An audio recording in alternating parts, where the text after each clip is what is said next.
Gardiner, and I am the lead on sustainability and social innovation at Pearson. I think when we started down the materiality analysis process route, I think first and foremost, knowing who needs to be involved in identifying those issues is a challenge. It's a big company, there are a lot of people in a lot of different places, and so just figuring out who needs to be in the room at different times, it can be challenging. I think another challenge is, where we got a lot of questions, is we already do risk analysis, so we have a risk team. Why is this any different? How is this going to help us beyond, beyond what we're already doing in that process?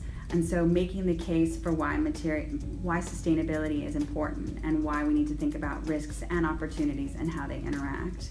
Identifying issues is important, but I think once you've got those issues, moving from identification to mitigation or addressing opportunities becomes the biggest issue of all. Because just the identification part is the first step, and then actually actioning how you're going to address it becomes a question of whose responsibility is it, who's going to lead it, is there appetite for it, is it going to have a cost or a price tag associated with it, what is the benefit opposed to the cost. So there's lots of different kind of I think the analysis part is the starting point, but then it's a much longer term process to go down the addressing road.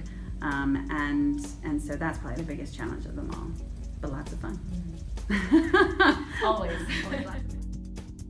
I think now that we have a basis of, here are some material issues we've identified, here's kind of the starting point for us, we are using technology more and more, including Datamaran, to monitor the issues and to really think smartly about and proactively about how we get in front of them.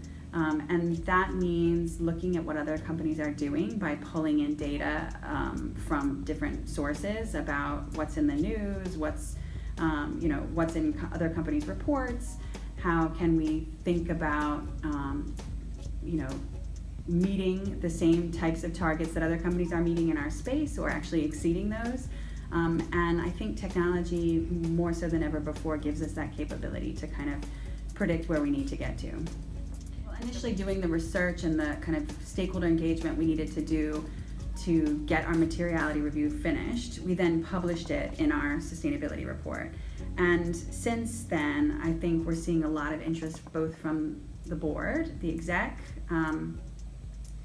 but also our risk team, in thinking about how do these issues overlap with or complement some of the risk issues we already have identified in the ERM process. And so we're working a little bit more often with the risk team. We've developed, at this point I can't say it's particularly at the kind of upper end of the technologically advanced scale, but we've identified through an Excel sheet. We have an Excel sheet that actually says, here, it maps out, here are some of the risks, particularly social, environmental, and economic risks, and here's how these map to the materiality issues, and here's where some of our other risks in the enterprise sit, and how do these all relate. We've tried to start doing that and having conversations about that. Definitely an imperfect process. And again, I think the challenge lies in, okay, now we've mapped it, so what? But those conversations are happening. And I think that's important in taking us to the next level of performance management, actually.